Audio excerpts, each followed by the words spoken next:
Gravitation में भी हम लोगों ने कुछ जनरल टर्म्स देखे थे और उसी के क्वेश्चंस थोड़े से और आगे देखते हैं। देखो ये नेक्स्ट क्वेश्चन है,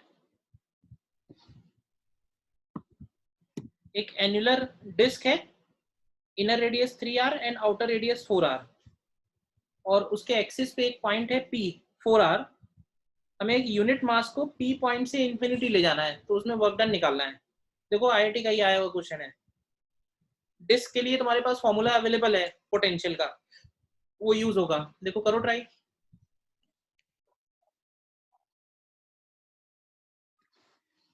बेसिकली हमको इसमें P पॉइंट पे पोटेंशियल कैलकुलेट करना है।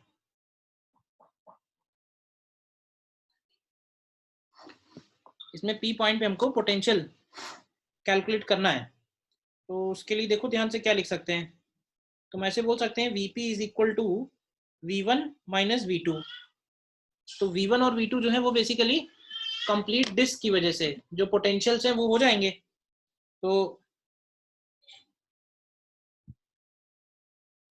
सपोज ये V1 हो जाएगा, ये वाली डिस्क का रेडियस है सपोज 4r डिस्टेंस पे, और ये V2 हो जाएगा डिस्क 2, इसका रेडियस हो जाएगा 3r। तो यहाँ देखो V1 की वैल्यू कितनी आएगी, V1 को लिखेंगे -2 g सिग्मा। अभी सिग्मा को सिग्मा ही रहने दो, ठीक है, ब्रैकेट 4√2r माइनस 4r आएगा, ठीक है। V2 लिखेंगे तो ये हो जाएगा -2 g सिग्मा, और ये डिस्टेंस 4r है, तो √r² प्लस x² 5r हो जाएगा, -4r।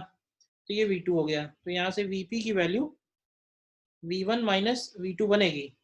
तो ये -2 g सिग्मा r अगर हम कॉमन ले लें तो देखो क्या बचेगा, सब्ट्रैक्ट करेंगे तो V1 माइनस V2, तो ये 4√2 माइनस 5 आ रहा है। देखो अब मास को हम कहाँ से कहाँ ले जा रहे हैं, मास को हम मूव कर रहे हैं इन्फिनिटी फ्रॉम पॉइंट P। तो W एक्सटर्नल को लिखेंगे m into we infinity minus Vp। तो आंसर जो है वो -m इंटू Vp बन जाएगा। तो ये देखो ये प्लस हो जाएगा 2 g sigma r m and 4√2 -5, और सिग्मा की वैल्यू रख दो। सिग्मा कितना बनेगा, सिग्मा हो जाएगा m अपॉन तो जो ऊपर डिस्क है उसका इफेक्टिव एरिया। तो इफेक्टिव एरिया हो जाएगा पाई इंटू क्या बनेगा 16r² माइनस 9r²। देखो आ रहा है आंसर, कौन सा करेक्ट है, ए आ रहा है, ठीक है ना।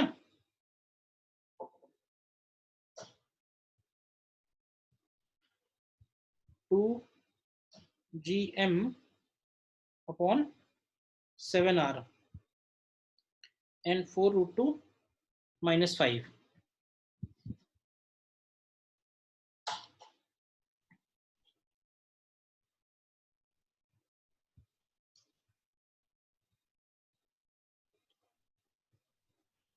क्लियर है क्वेश्चन, बताओ। Yes sir.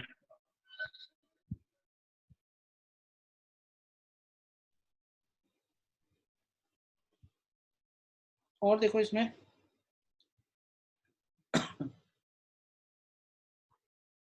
एक ही क्वेश्चन है,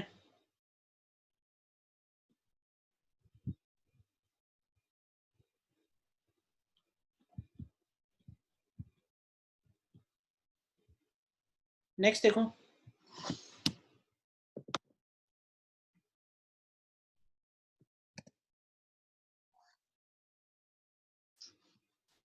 अब इसमें देखो जो ये दोनों पार्टिकल हैं they are connected by light rod कह रहा है, और रॉड में टेंशन 0 है, r का वैल्यू 3l के इक्वल है, ये अपनी जगह पे फिक्स है, लेकिन ये दोनों मूव कर सकते हैं। तो देखो ये दोनों जो है ऐसे मान लेते हैं कि दोनों ए एक्सीलरेशन से इधर की तरफ आ रहे होंगे।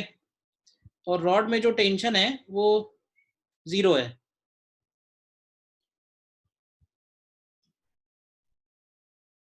ठीक है, तो एक काम करो, दोनों के लिए फोर्स एक्टिंग, तो जैसे ये ए ले लेते हैं और इसको बी ले लेते हैं। तो अगर ए के ऊपर देखोगे तो ए के ऊपर कौन कौन से फोर्स, तो एक फोर्स तो इधर की तरफ लग रहा होगा, तो वो हो जाएगा जी m1 m2 upon are square, और एक फोर्स इधर लग रहा होगा, वो हो जाएगा G small M capital M upon उसके सेंटर से डिस्टेंस 3l है, तो अपॉन हो जाएगा 9l स्क्वायर, और ये मिला के इसका एक्सेलरेशन ए आ रहा है।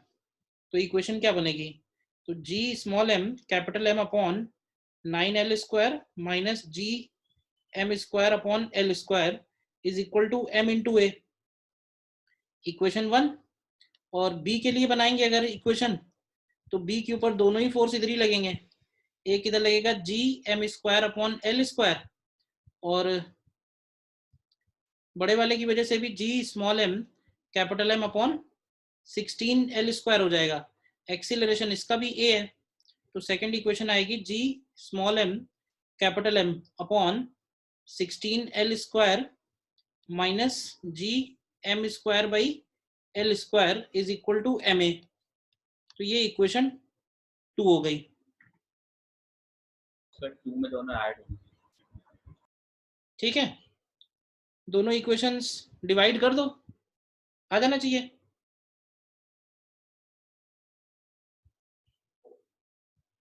ठीक है ना, small M is equal to 7 times M upon 288 आ जा रहा है।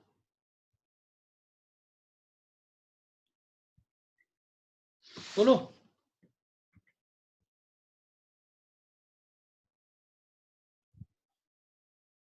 हाँ सॉरी, दोनों में इसमें ऐड होंगे, दोनों दोनों फोर्सेस ऐड होंगे। ठीक,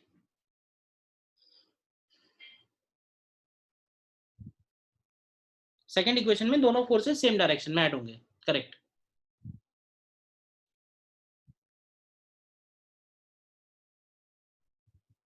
कर लिया ना ये क्वेश्चन अपने आप।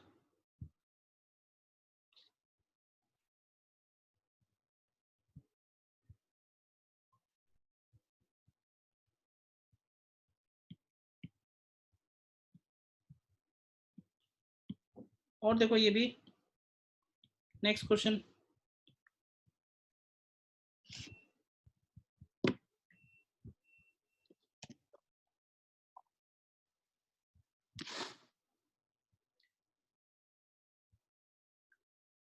ring is placed in yz plane and particle mass m is released from point A at a distance 2r, और ये दिया है m, r। तो एक काम करो, पॉइंट A पे पोटेंशियल निकालोगे तो क्या आएगा, gm अपॉन √5r बनेगा ना, और C पॉइंट पे पोटेंशियल निकालोगे तो माइनस gm अपॉन r बनेगा। तो यहाँ से हम पार्टिकल रिलीज कर रहे हैं, एनर्जी कंजर्वेशन लगा दो।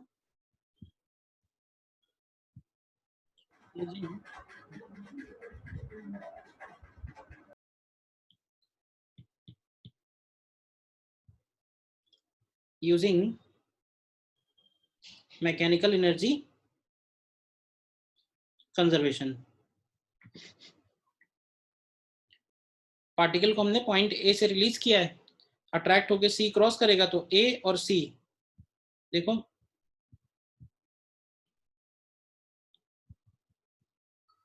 अच्छा रिंग का मास भी तो दिया है ना कैपिटल एम, तो इसका मतलब है कि रिंग भी मूव करेगी। तो अब देखो, जब ये क्रॉस कर रहे होंगे ना, तो इनकी स्पीड जो है एज्यूम करनी पड़ेगी। तो ऐसे बोल सकते हैं कि इनिशियल मोमेंटम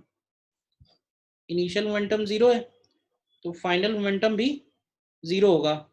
यानी अगर हम स्मॉल एम की वेलोसिटी स्मॉल वी ले रहे हैं, तो कैपिटल एम की वेलोसिटी जो कैपिटल वी आएगी, वो M small M V equal to capital M V, ये इक्वेशन होल्ड करेगी।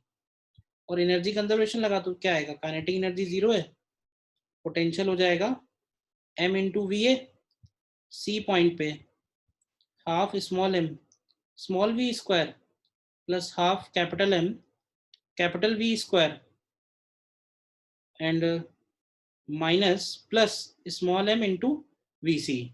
रखो यहाँ वैल्यू, कैपिटल वी की जगह small M upon capital M into V लिख देना।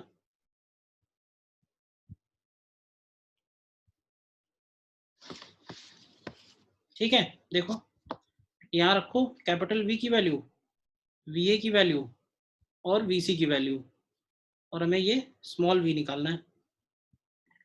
दोनों ही मूव करने लगेंगे ना, दोनों का मास दिया है, मतलब दोनों को मूव कराना चाह रहा है वो।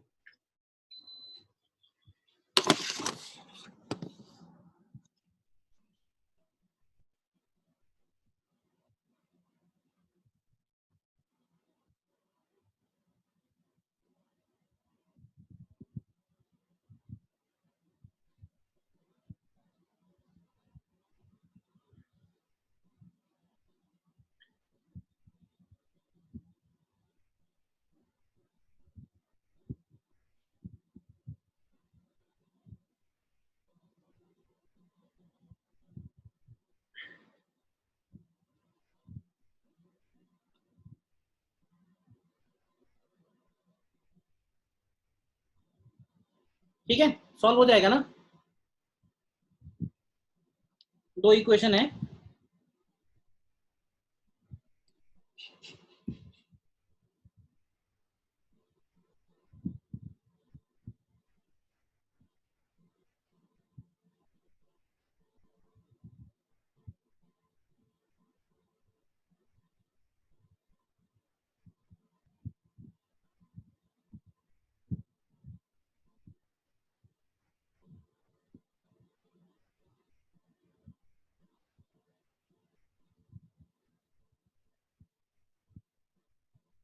क्लियर है, बताओ।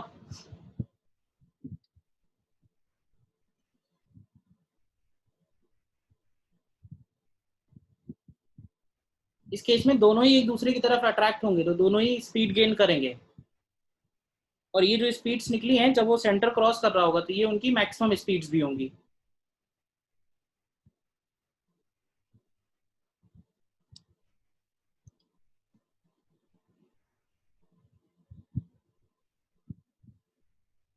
ठीक है, बताओ।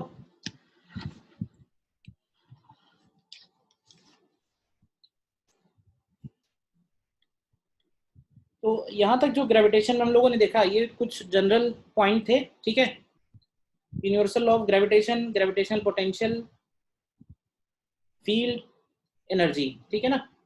क्वेश्चंस और भी होंगे, पैकेज वगैरह में मिलेंगे तो उसमें से करना, फिर डिस्कस करेंगे। नेक्स्ट पॉइंट में हम आगे बढ़ते हैं, और नेक्स्ट पॉइंट में लिखेंगे अर्थ्स ग्रेविटेशनल फील्ड।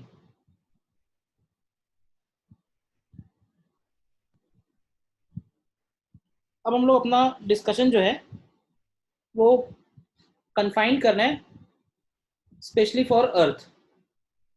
ठीक है, और अर्थ को हम एक solid sphere, uniform solid sphere की तरह एज्यूम कर सकते हैं। ठीक है ना। तो अर्थ से रिलेटेड क्या क्या पॉइंट होंगे, तो पहले तो कुछ बेसिक बातें हैं, जैसे कि रेडियस ऑफ अर्थ जो है, मालूम है सभी को, that radius of earth is around 6.4 into 10⁶ metres, जिसको हम लोग अप्रोक्सीमेटली मतलब 6400 किलोमीटर्स भी बोल सकते हैं। Mass of earth, mass of earth बन जाएगा 6 इंटू 10⁻24 kg। ठीक है, और हम यूनिफॉर्म स्फीयर की तरह इसको एज्यूम करेंगे। Practically it is not uniform sphere. ठीक, अब सबसे पहले आता है कि इसके सरफेस पे ग्रेविटी कितनी होगी।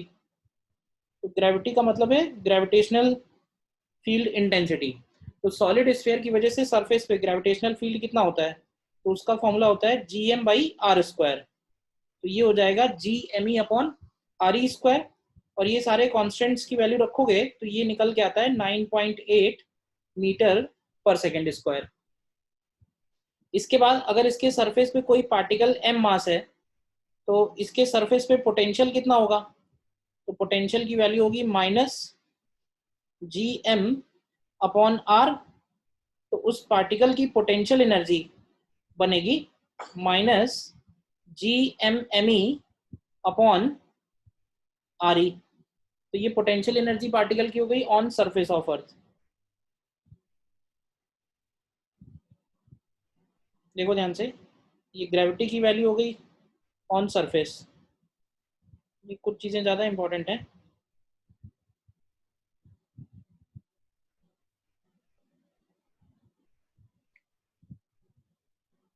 ठीक है, तो सबसे पहले इसमें हम लोग देखेंगे variation in gravity of earth. भाई ये तो ग्रेविटी की जो वैल्यू लिखी है ये तो हमने सिर्फ सरफेस पे लिखी है। अब सरफेस से अगर ऊपर जाएंगे, दूर जाएंगे या अंदर जाएंगे, डेप्थ पे जाएंगे तो चेंज होगा। तो वो वेरिएशन देख रहे हैं। तो सबसे पहले इसमें पड़ेगा with respect to height H. Maximum discussion तो ग्रेविटी का ही रहेगा with respect to height H. तो अभी जरा बताओगे कि हाइट एच पे अगर हम जाएंगे तो ग्रेविटी में क्या इफेक्ट आएगा।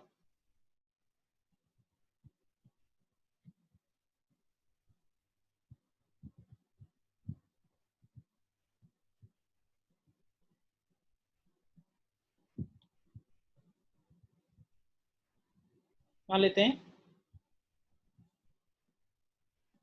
अर्थ सरफेस से एच डिस्टेंस पे पॉइंट पी पे, तो ग्रेविटी कैसे निकालेंगे। तो हमको मालूम है कि पॉइंट पी पे अगर ग्रेविटी चाहिए तो हम सारा का सारा इसका जो मास है उसको हम सेंटर पे एज अ पॉइंट मास ले सकते हैं। तो उस केस में ग्रेविटी निकल के आएगी G M upon small R square. ठीक है, स्मॉल आर यहाँ से लेके यहाँ तक का डिस्टेंस हो सकता है। और अगर इसको हम आर ई और एच के टर्म्स में लिखें तो ये हो जाएगा G M E upon R E plus H whole square. देखो ध्यान से। अच्छा, इसको ऐसे भी लिख सकते हैं G P is equal to, अब जी एम ई की जगह ध्यान से देखो ये जो लिखा हुआ है जी एम ई की जगह क्या जी आर ई स्क्वायर हो जाएगा, जहां जी जो है वो सरफेस वाला जी हो जाए। तो इसको लिख सकते हैं G R E square upon R E plus H whole square. तो ये भी एक फॉर्मूला याद रख सकते हो in terms of gravity at surface. ठीक है ना, जी जो है वो ग्रेविटी है एट सरफेस ऑफ अर्थ। इसी फॉर्मूले को जरा लिखेंगे ध्यान से, G P is equal to G R E upon R E plus H whole square. इसको अगर हम लोग इस तरह से लिख लें G one plus H upon R E to the power -2। और इसमें हम लोग एक कंडीशन ये लगाते हैं कि अगर एच की वैल्यू आर ई के कंपैरिजन में काफ़ी छोटी है तो इसमें हम लोग बाइनोमियल लगा सकते हैं। ध्यान से देखो, ये हो जाएगा g P is equal to g and 1 minus 2h by R E. तो ये एक और फॉर्मूला आ जाएगा देखो। बट ध्यान रखना कि ये फॉर्मूला एप्लीकेबल तभी होगा जब एच जो है वो आर ई के कंपैरिजन में काफ़ी छोटा होगा। तो ये हो गया variation with respect to height h. देखो ध्यान से, कहीं डाउट है बताओ।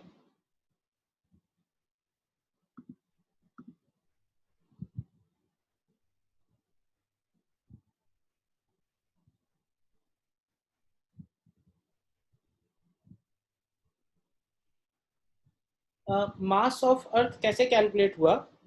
तो मास ऑफ अर्थ बाकी मास जैसे कैलकुलेट होते हैं वैसे तो नहीं हुआ डेफिनेटली। मास ऑफ अर्थ हम लोग अभी आगे देखेंगे ना, जब सैटेलाइट मोशन देखेंगे तो हम लोग देखेंगे जैसे जितने भी सैटेलाइट्स हैं उनका जो टाइम पीरियड है वो अर्थ के मास पे डिपेंड करेगा। तो उनके टाइम पीरियड से ये मास रिलेट हो जाता है, तो वहां से कैलकुलेट हुआ है। आएगा आगे, ठीक है ना।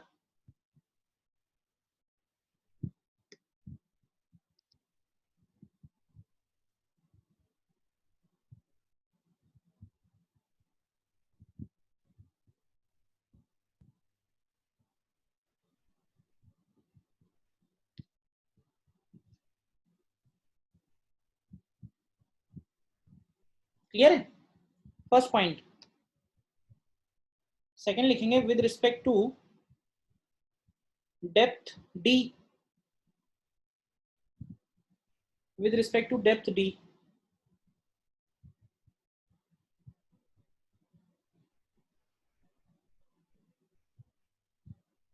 अगेन सपोज अगर हम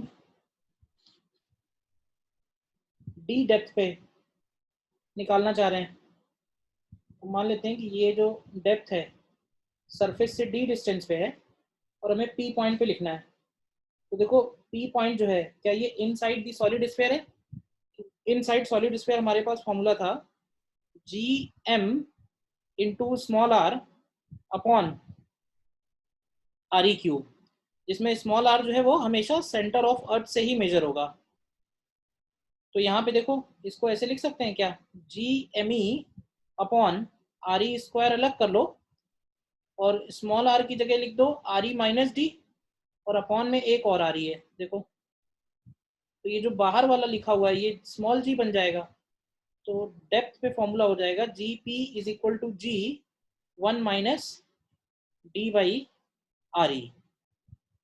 और डेप्थ पे जो फॉर्मूला है ना वो लीनियरली चेंज हो रहा है। डेप्थ पे लीनियरली चेंज होने का एक फायदा है भाई, जैसे सरफेस पे ग्रेविटी की वैल्यू 9.8 है, सेंटर पे ग्रेविटी की वैल्यू 0 हो जाएगी। तो अगर हमसे पूछा जाए r/2 पे कितनी होगी तो r/2 पे 4.9 हो जाएगी। मतलब लीनियरली चेंज हो रहा है ये फंक्शन, ठीक है ना।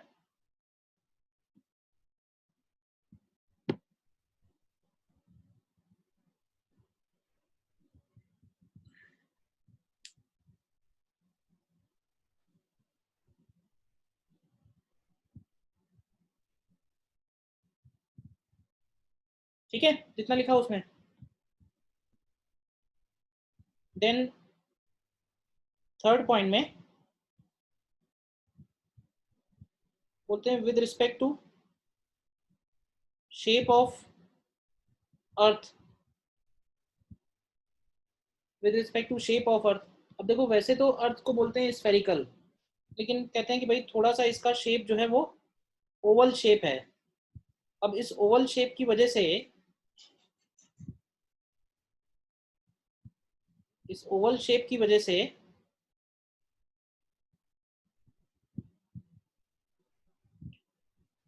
ऐसे कहो कि ये जो इक्वेटर है,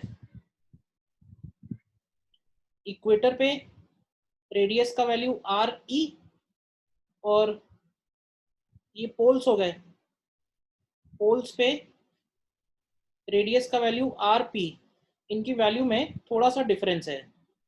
मतलब इनका जो डिफरेंस है R E minus R P, this is approximately 21 kilometres. अब देखो इस डिफरेंस की वजह से, अब वैसे तो देखा जाए तो 6400 किलोमीटर्स के सामने 21 किलोमीटर्स कुछ भी नहीं है, बट अगर हम काउंट करें माइक्रोस्कोपिक लेवल पे तो हम बोल सकते हैं कि इक्वेटर पे रेडियस थोड़ी ज़्यादा है, पोल्स पे रेडियस थोड़ी कम है, जिसकी वजह से, जिसकी वजह से पोल्स पे ग्रेविटी की वैल्यू इक्वेटर के कंपैरिजन में ज़्यादा निकल के आएगी। तो ये एक पॉइंट है जो ध्यान रखना है।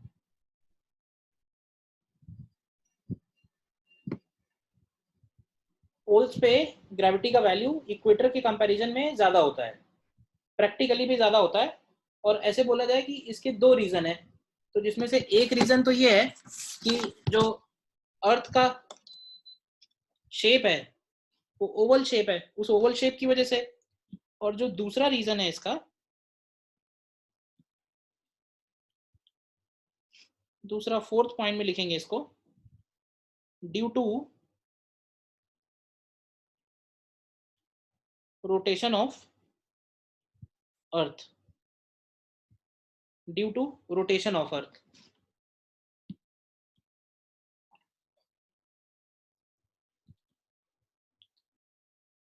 देखो हम लोग मालूम है कि अर्थ अपने एक्सिस पे रोटेट भी हो रही है।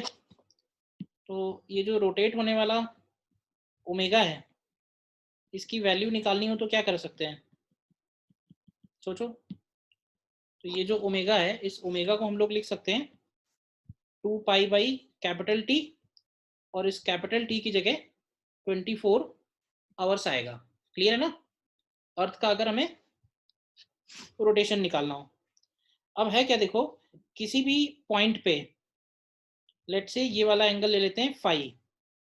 किसी भी पॉइंट पे अगर ये पॉइंट ऑब्जेक्ट है एम, तो अगर हम इसका फ्री बॉडी डायग्राम बनाएं, ध्यान से देखो, तो क्या ये पार्टिकल भी जो है ये अर्थ के रोटेशन के साथ साथ खुद भी रोटेट हो रहा है, लेकिन इस पार्टिकल का जो रोटेशन का रेडियस है वो अर्थ के रेडियस से डिफरेंट है। ध्यान से देखो, इस पार्टिकल का जो रोटेशन का रेडियस है वो है आर ई साइन फाई।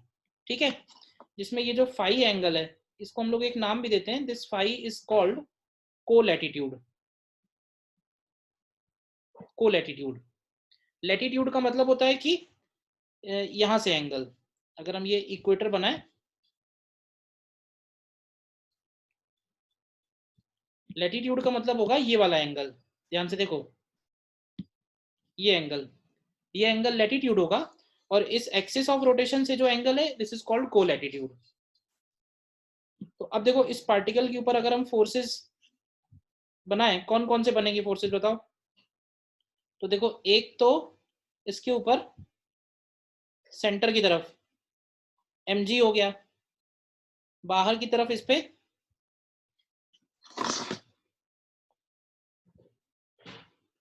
बाहर की तरफ एक नॉर्मल हो गया, और एक फोर्स हम लगा सकते हैं सेंट्रीफ्यूगल एक्शन जो इधर की तरफ लग रहा होगा, और ये हो जाएगा एम आर ओमेगा स्क्वायर। देखो ध्यान से चेक करो, ठीक है।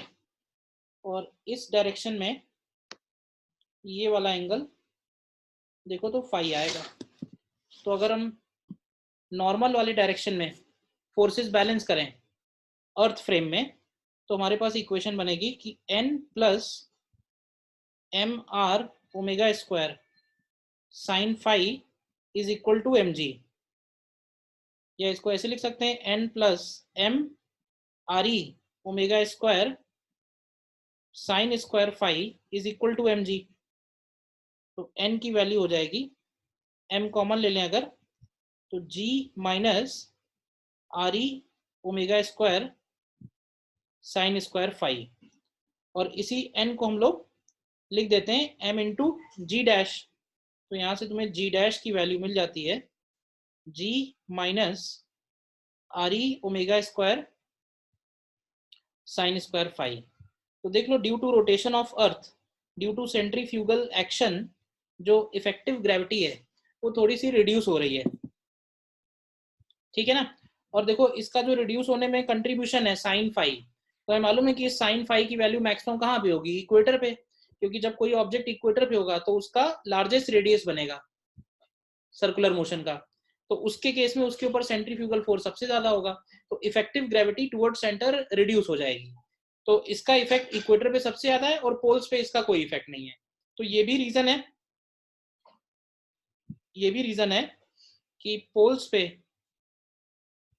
ग्रेविटी का वैल्यू इक्वेटर से ज्यादा होगा। पोल्स पे ग्रेविटी का वैल्यू इक्वेटर से ज्यादा होगा। दो रीजन है, एक तो शेप ऑफ अर्थ जो ऊपर वाले पॉइंट ने बताया, और दूसरा है रोटेशन ऑफ अर्थ। देखो ध्यान से, यहां तक कोई डाउट है बताओ?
ठीक है, देखो इसमें एक दो क्वेश्चंस करके, बहुत सारे क्वेश्चन तुमको डायरेक्ट फॉर्मूला बेस्ड ही मिलेंगे।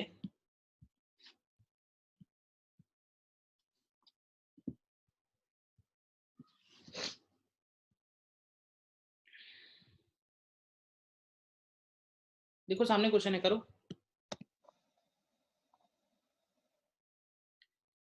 अब देखो कह रहा है कि if the radius of earth were to shrink by 1%, its mass remaining the same. तो देखो क्योंकि 1% है तो हम थोड़ा कैलकुलस भी यूज कर सकते हैं। सीधा सीधा क्वेश्चन है, जी को लिखेंगे G M E upon R E square, और इसको अगर चेंज इक्वेशन में बदलें तो ये आएगा delta g upon g is -2 times of delta R upon R. तो ये सीधे सीधे -2 और इंटू -1, तो एक तरह से +2% हो जाएगा। बोलो, विथ साइन यूज करोगे तो अपने आप क्लियर रहेगा कि बढ़ रहा है या कम हो रहा है, बढ़ जाएगा। ठीक है, और देखो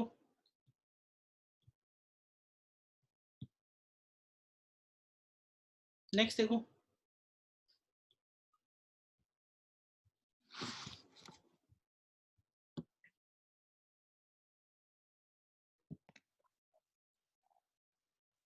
Yes, sir. 1 second.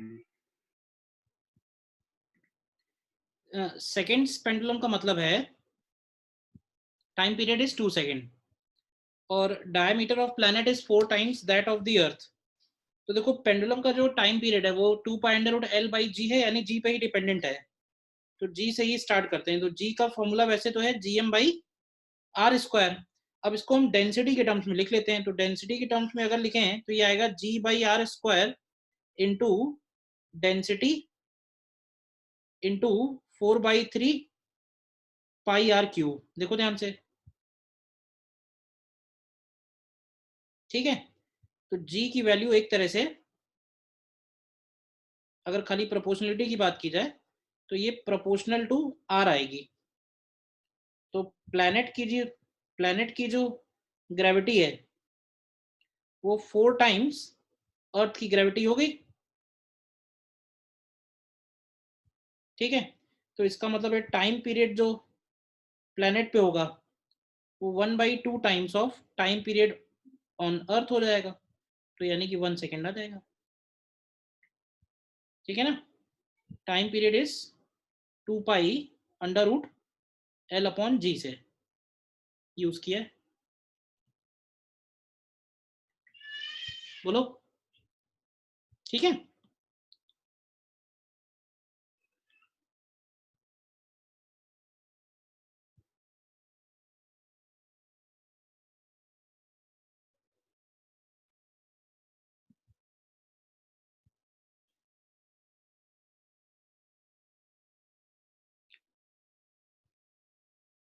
और देखो, जैसे निकालना है हमको, find the speed with which a particle is projected upwards from surface of earth such that at maximum height the earth's gravity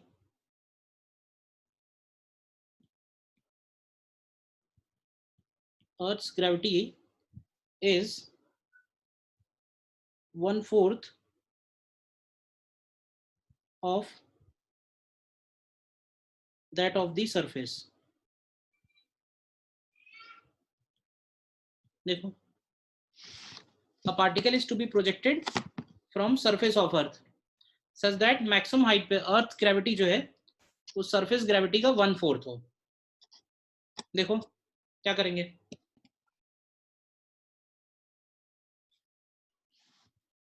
पहले तो ये पता कर लो कि हाइट पे, कितनी हाइट पे ग्रेविटी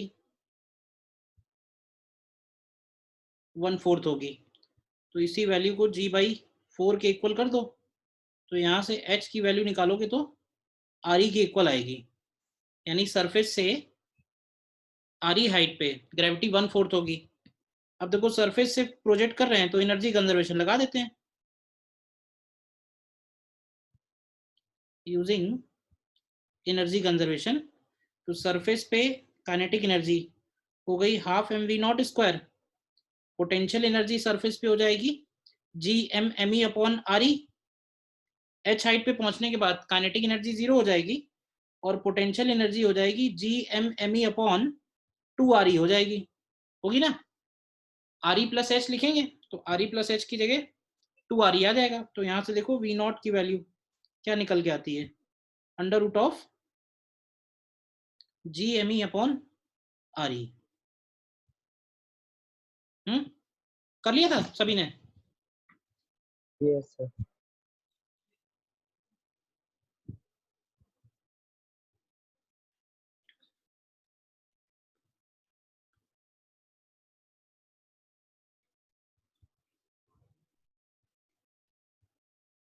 ठीक है,